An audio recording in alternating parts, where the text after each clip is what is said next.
Cette batterie peut vous permettre de vivre en totale autonomie. C'est la Fossibot F7200 et c'est le système nomade le plus puissant et le plus complet que j'ai pu tester sur cette chaîne. Dessus, on peut brancher jusqu'à 3700 watts crête de panneaux solaires pour produire notre électricité. On a 5200 Wh de stockage pour pouvoir être autonome dans toutes les situations. Et on peut alimenter des appareils jusqu'à 7200 watts avec des pics acceptés à 9000 watts. Donc on peut alimenter une maison entière. À la maison, on a un système qui nous permet d'être 100% autonome. Et en voyage, on a juste à débrancher 2-3 câbles et on la fait rouler pour être autonome n'importe où. Attention, la bête fait quand même 70 kg, c'est transportable, mais il ne faut pas s'amuser à le déplacer tous les jours.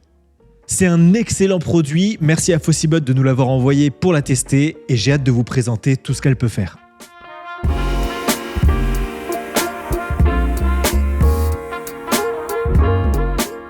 Commençons par le début, comment produire notre électricité? Et là, ça va se passer à l'arrière de la batterie. Pour commencer, on peut recharger la batterie en la branchant à une prise de la maison. En environ 2h30, elle peut se recharger avec une puissance qui va jusqu'à 3000 watts. On peut aussi la recharger via la prise XT60 et une prise allume-cigare jusqu'à 240 watts. Nous, ce qui nous intéresse vraiment, ça va être plutôt de produire notre électricité avec des panneaux solaires. À l'arrière, toujours, on a 2 entrées MC4 avec un interrupteur. L'interrupteur, on pense bien à le couper avant de faire les branchements et à le réenclencher ensuite. Sur ces prises MC4, on peut brancher directement jusqu'à 2500 watts crête de panneaux solaires avec une tension totale comprise entre 120 et 450 volts. Autrement dit, on devra connecter les panneaux solaires en série pour que les tensions en volts s'additionnent. Un panneau solaire de 500 watts crête fait environ 40 volts. Au minimum, il faudra donc connecter 3 panneaux de 500 watts en série pour avoir 1500 watts crête de puissance et 120 volts de tension. Et au maximum, on pourra mettre 5 panneaux de 500 watts crête en série pour atteindre 2500 watts crête et 200 volts.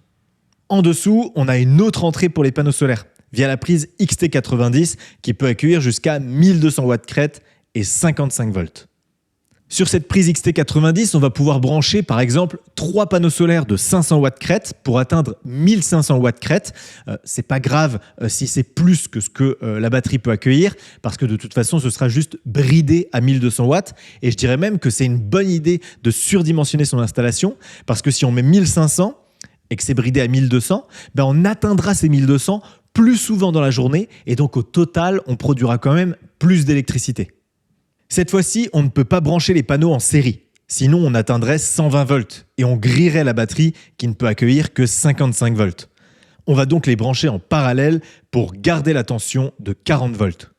Et bien évidemment, tout l'intérêt de ce système, ça va être de brancher des panneaux solaires en même temps sur la prise MC4 et sur la prise XT90 pour produire jusqu'à 3700 watts crête d'énergie solaire. Attention quand même, en France, normalement, vous n'avez pas le droit d'installer vous-même plus de 3000 watts crête de panneaux solaires sans faire passer le consuel pour venir valider votre installation. La police ne va pas venir vous arrêter chez vous pour ça. Par contre, si jamais un jour vous avez un incident, votre maison prend feu par exemple, que ce soit à cause de la batterie ou pas d'ailleurs, l'assurance, elle va venir voir et si elle arrive à prouver que vous avez installé plus que 3000 watts crête de panneaux solaires, elle pourra vous dire non, on ne vous rembourse pas. Vous êtes illégal avec vos panneaux solaires et donc c'est votre faute si votre maison a cramé.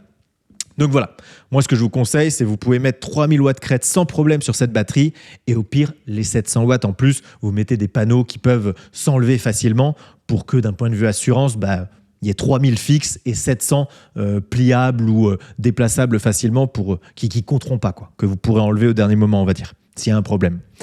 Bref, c'était mon conseil. Voilà, 3000 watts crête pour rester dans la légalité et 3700 si vous voulez pousser la machine jusqu'au bout du bout.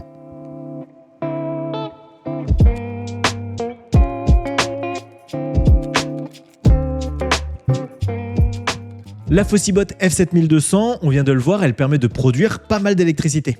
Mais elle permet surtout d'en stocker beaucoup.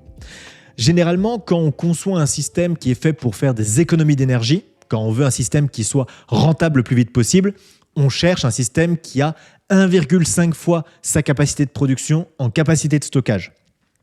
Là, on a 5200 Wh de stockage dans ce module pour 3700 watts crête de panneaux solaires. Ça nous fait donc un ratio de 1,4.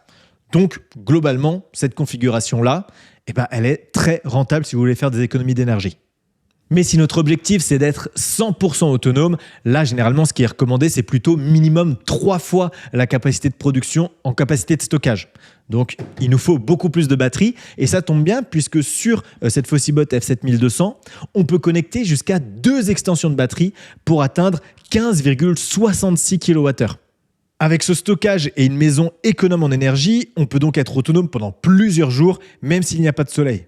En autonomie, je recommande donc de prendre au moins une extension parce qu'en été, on n'aura aucun problème pour être autonome, mais en hiver, on ne pourra remplir les batteries peut-être que 1 à 2 jours par semaine et il faudra donc avoir assez de stockage pour tenir jusqu'au prochain rayon de soleil.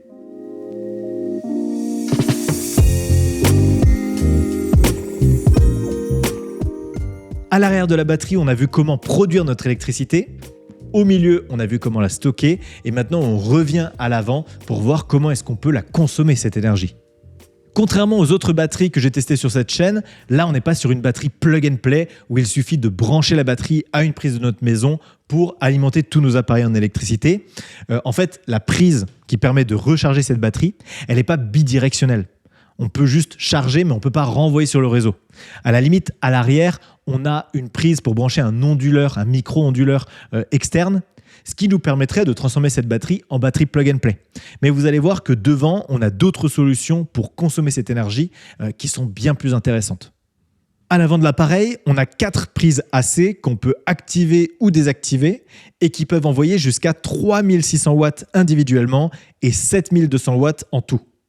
On peut donc par exemple brancher sur cette prise ici un chauffage de 3000 watts et ensuite, pas sur la prise à côté, mais sur cette prise-là, brancher un autre outil de 3000 watts par exemple pour avoir 6000 watts au total et le système pourra le prendre en compte très facilement. On a aussi une prise USB-C de 100 watts, une USB-C de 20 watts et une USB-A de 18 watts. Mais la solution la plus intéressante selon moi, c'est qu'on peut connecter cette batterie directement à notre tableau électrique pour alimenter toute notre maison, même en cas de coupure de courant et même si on n'est pas relié au réseau pour être 100% autonome en électricité. Mais attention quand même, c'est pas du plug and play, c'est une installation plus risquée et je vous conseille, si vous ne savez pas ce que vous faites, de faire appel à un professionnel, un électricien. C'est vraiment une installation très rapide à faire, c'est vraiment pas compliqué. Ça vous coûtera pas cher du coup de faire venir quelqu'un pour faire l'installation, mais ça permettra au moins d'être dans les bonnes normes, de faire ça bien et d'éviter de cramer votre maison. Voilà. Sur la batterie, on va avoir 2 disjoncteurs qui vont nous permettre de couper le courant quand on fait l'installation et ensuite on pourra les réactiver quand tout est branché. En dessous, on a 2 prises pour des fiches bananes qui sont fournies avec la batterie et ça va nous permettre de connecter notre phase et notre neutre. Et plus bas, on a également une connexion pour le câble de terre. Ces 3 fils, on va ensuite les amener dans notre tableau électrique et les connecter à un disjoncteur pour alimenter notre tableau et donc toute notre maison. Je ne vous fais pas un tuto plus détaillé qui vous explique exactement comment le faire et quel disjoncteur mettre dans le tableau. Déjà, parce que même moi, je n'ai pas compris exactement ce qu'il faut mettre en place. Le constructeur, dans la notice et sur le site internet, il n'explique pas vraiment ce qu'il faut faire pour connecter ça au tableau. Donc, je ne veux pas prendre la responsabilité de vous dire comment faire. Faites appel à un professionnel ou alors, si vous avez déjà fait le branchement chez vous ou si vous savez comment faire, mettez-le moi en commentaire. Ça nous permettra de comprendre un peu peut-être comment faire. Mais attention quand même, voilà, on envoie quand même 7200 watts via ces fiches dans notre tableau électrique. C'est pas un petit courant, quoi. On a quand même pas mal de quantité d'énergie.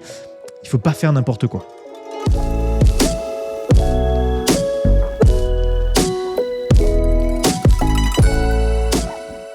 Pour l'application, c'est pas si simple qu'on croit. Parce que déjà, il y a 2 applications sur l'App Store, Fossibot Plus et Fossibot. Mais c'est pas ça les applications pour la batterie. Voilà, ça nous a fait perdre une bonne petite demi-heure. Mais l'application, c'est Bright EMS. Une fois que je l'ouvre, j'ai pu connecter la batterie sans aucun problème. Et là, je vois en ce moment qu'elle est en train de recharger parce que je l'ai branchée en AC. On voit AC in, elle est à 12%. Et là, j'ai réglé l'entrée sur 600 watts, mais je pourrais la recharger jusqu'à 3000 watts. En dessous, je peux activer et désactiver les ports USB ou les sorties AC. Ça me permet de connecter, de contrôler mes appareils qui seraient branchés dessus à distance. Donc, c'est pas l'application la plus belle que j'ai vue. Voilà, désolé Fossibot, mais il faut être honnête, c'est pas la plus belle que j'ai vue, voilà, je le dis de manière diplomatique, mais ça fait l'affaire. On arrive à voir en tout cas notre AC out, notre AC in, la recharge, le temps estimé pour remplir la batterie. J'ai accès à plein de paramètres supplémentaires pour pouvoir gérer la décharge maximale.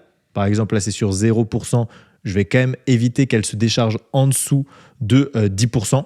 Garder toujours 10% si on veut que la batterie dure dans le temps et s'use moins vite. Par contre, je veux bien qu'elle se recharge jusqu'à 100%.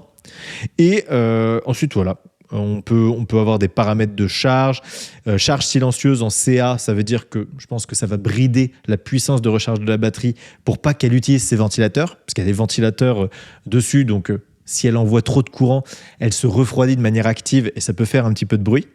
Bref, voilà, cette application, je vous avoue que j'ai pas envie d'y passer des heures parce que, comme dit, elle n'est pas ultra belle et ultra sympa, mais je pense que c'est pas une batterie qui est faite forcément pour la bidouiller avec une application, mais c'est plus un système, vous l'installez dans votre buanderie, dans votre garage, vous branchez vos panneaux solaires dessus, vous branchez ça à votre tableau électrique ou vous branchez directement des appareils sur toutes les prises AC, etc.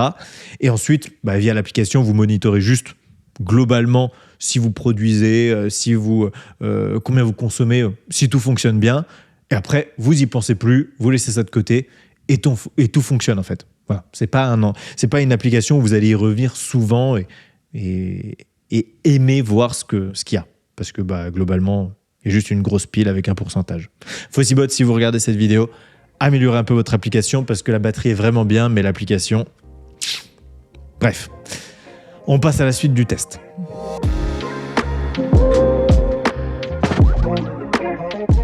On a fait le tour de ce système tout en un qui est vraiment très puissant, qui nous permet de produire beaucoup d'électricité, de la stocker et de la consommer et de la contrôler entièrement via l'application.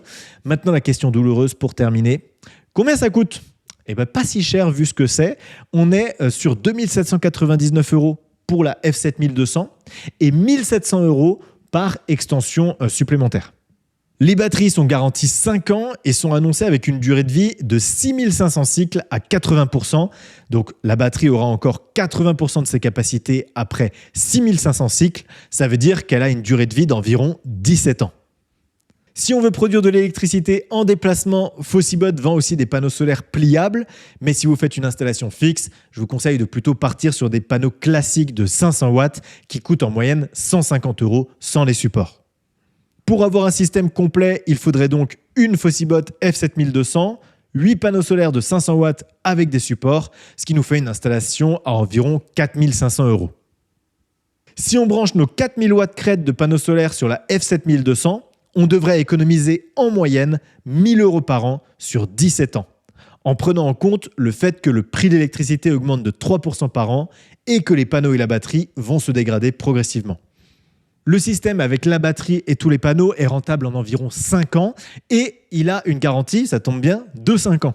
Donc c'est comme si Fossibot nous disait « Ce système, je vous le garantis pendant 5 ans jusqu'à ce qu'il se rembourse de lui-même et ensuite, vous pourrez en profiter gratuitement, avoir de l'électricité gratuite pendant au moins une douzaine d'années, soit le reste de sa durée de vie. » C'est donc un excellent rapport qualité-prix. Moi, je trouve que c'est vraiment un bon investissement et je ne suis pas le seul à le penser. Vous avez juste à taper Fossibot sur YouTube pour voir beaucoup de contenu autour de cette marque. C'est généralement des produits qui plaisent beaucoup, mais je suis curieux d'avoir aussi votre avis dans les commentaires. Est-ce que vous utilisez déjà ce produit ? Est-ce que vous comptez l'acheter ? Est-ce que vous avez eu une bonne ou une mauvaise expérience avec la marque ? Voilà, je suis curieux de vous lire. La température d'utilisation de la batterie va de moins 10 degrés à plus 40 degrés. Donc, ça veut dire qu'on peut facilement la mettre dans une buanderie, dans un garage, dans un abri de jardin un petit peu isolé. On ne va pas la laisser non plus dehors sous la pluie. Mais voilà, elle n'est pas obligée de prendre de la place dans notre maison directement. Et je vais conclure cette vidéo ici parce qu'en soi, j'ai pas grand chose de plus à dire. C'est un système qui est pas si compliqué, il n'y a pas 1000 choses à expliquer. Ça permet de produire de l'électricité, de la stocker, de la consommer. On a cette feature que je trouve très intéressante qui permet d'alimenter toute notre maison en connectant la batterie directement à notre tableau électrique. C'est un petit peu dangereux si on le fait tout seul, mais si on fait appel à un électricien, c'est vraiment une option qui est très très intéressante et que j'ai vue sur aucun autre système. Donc je veux vraiment souligner que c'est une bonne idée, mais que voilà, c'est pas fait pour tout le monde de faire ce type de branchement. Voilà, dites-moi ce que vous avez pensé de ce test dans les commentaires de la vidéo. Vraiment, n'hésitez pas à commenter, partager la vidéo. Le but, c'est que ce soit un test collaboratif où vous donnez des conseils aux autres pour leur dire si ce serait un système pertinent pour faire des économies d'énergie ou surtout, moi je trouve que c'est plus pertinent pour ça, pour être 100% autonome en électricité. Si ça vous a plu, abonnez-vous, on aura d'autres tests sur la chaîne. Dans un mois, on va tester un autre système très intéressant et dans pas longtemps, on va ressortir des reportages où on va aller voir des maisons écologiques, des personnes inspirantes qui sont 100% autonomes. Donc ça pourrait aussi très bien vous intéresser. Voilà, je vous laisse aller faire un tour sur la chaîne après la fin de cette vidéo qui arrive maintenant. C'est la fin de la vidéo.